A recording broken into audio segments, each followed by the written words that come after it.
Alam niyo, ako ay, ewan ko kung narinig niyo na, no? Ako ay isa ring occupational therapist. Alam niyo, occupational therapist? Ako. Oo. So, yung trabaho ko, nag-aalaga sa mga may kapansanan. No? Nung nasa China pa ako. So, ang trabaho ko araw-araw, ganito yung buhay ko araw-araw, ha? Gumigising ako na alas 6 ng umaga. Siguro mas late ng konti sa inyo. No? Gumigising ako na alas 6 ng umaga. Magre-ready ako. 6:45, lalabas ako ng bahay para sumakay ng bus. Tapos mag-MTR. Magdadalawang oras yung biyahe ko bago kumarating sa trabaho ko. Oo. Kaya, 6:45, 9 o'clock ang trabaho ko. Darating ako doon mga 8:30, ganyan. So, ihahanda ko yung aking, titignan ko kung sino yung mga pasyenteng darating. So, mahahanda ko kung ano yung gagamitin kong mga aparato, no? Yung mga laruan. Kung depende kasi kung ano yung diagnosis nila, kung anong gagawin ko para sa kanila. So, ihahanda ko yung mga yun. Buong araw, mula alas 9 ng umaga hanggang alas 5:30 ng hapon. Tapos pagkatapos nun, mag-notes pa ako. Susulat ko anong nangyari, anong ginawa, anong magbabago, anong... No? Lalabas na ako ng office, ng clinic, mga alas 6, alas 6:30. Dali ako sa bahay, pasat alas 8. Magluluto ako ng aking hapunan. Kasi mag-isa lang ako nakatira. Matutulog ako na alas 10, gigising na naman ng alas 6 na umaga. Araw-araw, ganun ang aking ginagawa. Pero araw-araw, hindi ko naisip na paulit-ulit na lang, ganito na lang natin. Sapagkat nakikita, nare-recognize natin kung ano yung kahalagahan, kung ano yung purpose natin sa buhay. Gaano man kababa, gaano man kataas yung ginagawa natin, ang sa mata ng lipunan. Para sa Diyos, lahat yan mahalaga. Para sa Diyos, nag-iisa pa rin siya sa atin. Although merong times na nag-board ka na kasi paulit-ulit yung ginagawa mo. No? Pero pag nag-nilay tayo, pag tinitingnan natin yung ating sarili ng mas malalim, nakikita natin yung value ng ginagawa natin. At dahil sa atin, ay nagkakatawang tao ang Diyos. Na ipadadama natin sa iba ang pag-ibig ng Diyos. Kaya huwag niyong sabihin na yung inyong paglilingkod sa inyong kapwa ay ang inyong pagtatrabaho ngayon ay hindi paglilingkod. Isa ito malaking paglilingkod. Pag tayo nagtitimpi dahil inis na inis tayo sa ating mga amo, may makikita rin natin ang pagtitimpi ng Diyos sa atin. Diba? Totoo. Nakarelate kayo, ano? Oo. Kung kasi yan, di ba sabi ng Isaiah, nariyan ang Diyos na maging ama ng mga walang ama. Tagapagtanggol ng mga balo ay isang Diyos na naninirahan, na nananahan sa ating lahat. Kung titignan natin yan, siguro kung gagamitin natin yung isang para sa inyo, kasi kung naman kayo babae, is a mother to those who are motherless. Ganyan ang Diyos. Ganyan din kayo. Kung may alaga kayong mga bata, no? Wala yung mga magulang nila kasi busy magtrabaho. Di kayo yung magulang nila sa mga oras ng panahon na yan. Di parang kayo na rin ng Diyos. Tumatay yung Diyos para sa kanila. Kapag pinagtatanggol niyo yung mga kapwa worker na inaabing, then you are also the presence of God sa kanila.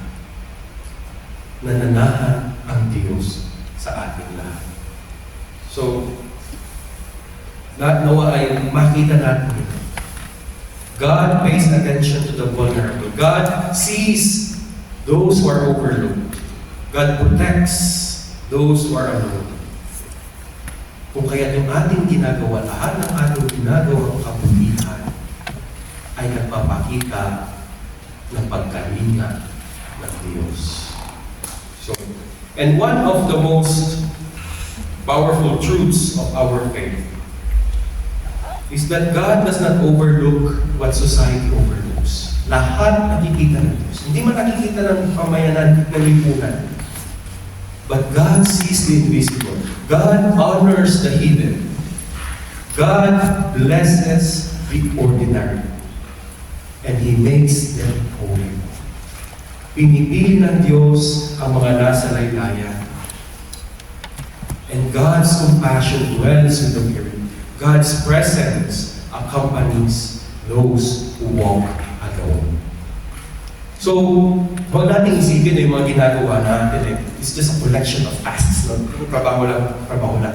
But it's a living testimony. No? Pagsasaksi natin sa Diyos na gumagamit sa atin upang tayo maging kanyang mga kamay, maging kanyang mga puso, upang marinig niya ang sigaw ng mga naghihirap.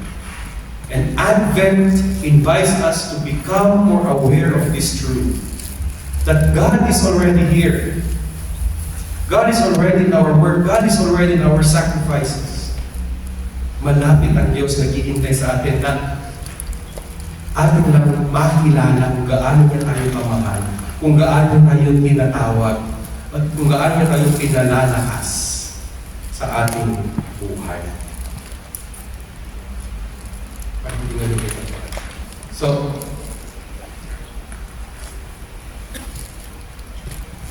gano'n. So, si Jesus, nakita natin na yung buhay niya, no? Nung siya nagkatawang tao, hindi siya hiwalay sa atin. Alam natin, he grew up in a poor home, he lived under political oppression, he worked with his hands, siya naging carpentero, he experienced hunger, he experienced rejection, he experienced misunderstanding, he experienced fatigue, he experienced sorrow. Kung kaya tayo na malayo sa ating mga pamilya, alam ng Diyos, sinasabi niya sa atin, alam ko kung ano nasa puso niya. Dahil naranasan ko din yan. Alam ko kung ano nasa puso niya. Dahil naranasan ko din yan. That is the beauty of the mystery of incarnation. Dahil sa pagkakatawang tao ni Jesus, nakikiisa siya sa buhay natin. Hindi siya separate sa atin na naintindihan ko, pero hindi ko naman nararamdaman. Diba?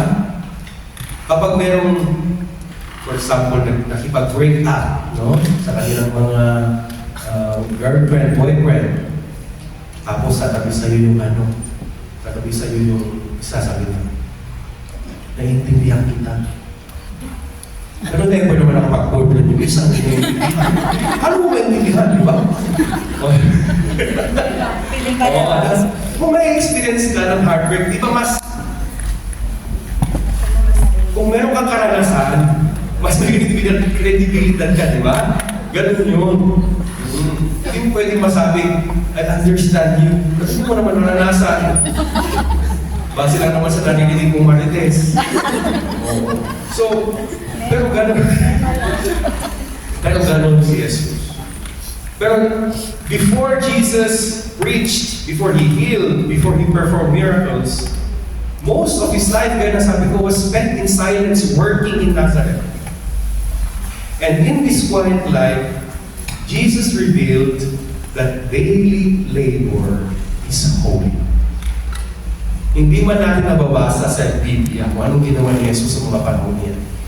Pero sa ating pananampalataya, ang lahat ng ginawa ni Jesus ay banal.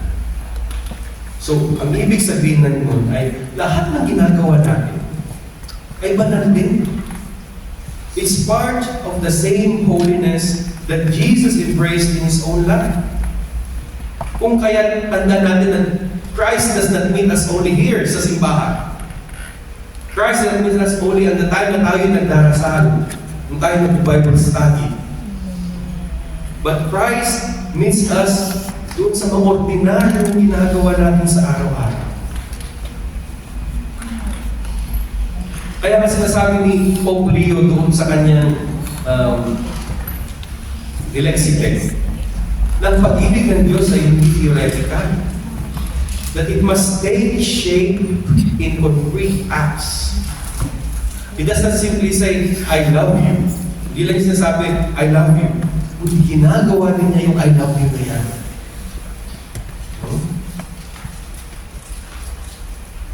Kung kaya yung ating mga ginagawa becomes a form of prayer. Yung ating mga ginagawa ay pagpapatuloy ng gawain ni Kristo sa mundo.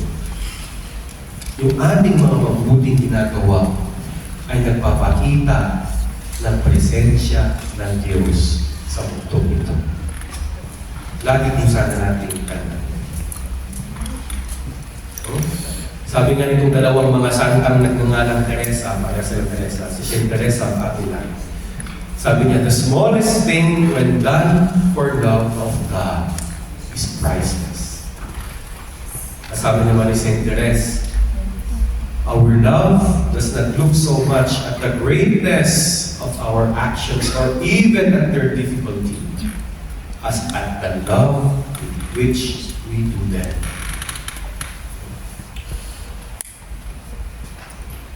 To labor with love. Sabi pa ng kilala niya yan. Ako alis ko kilala. Hindi ako wala sa Google. Sabi nga ni San Pablo, no? Ano man yung ginagawa ninyo, do it with all your heart as working for the Lord, hindi para sa tao. Kaya kung iniisip natin, ginagawa natin, trabaho natin para sa mga amo natin, mahirap talaga. Hindi natin makakayanan. Hindi tayo makakalaho tayo sa Bisaya pa. Hindi tayo Sustain. Sustain. In English. Hindi natin masusustain yung buhay natin kapag ganyan. Pero kung whatever we do with all our heart, ay para sa Panginoon, napapadali ang lahat. Amen. Diba?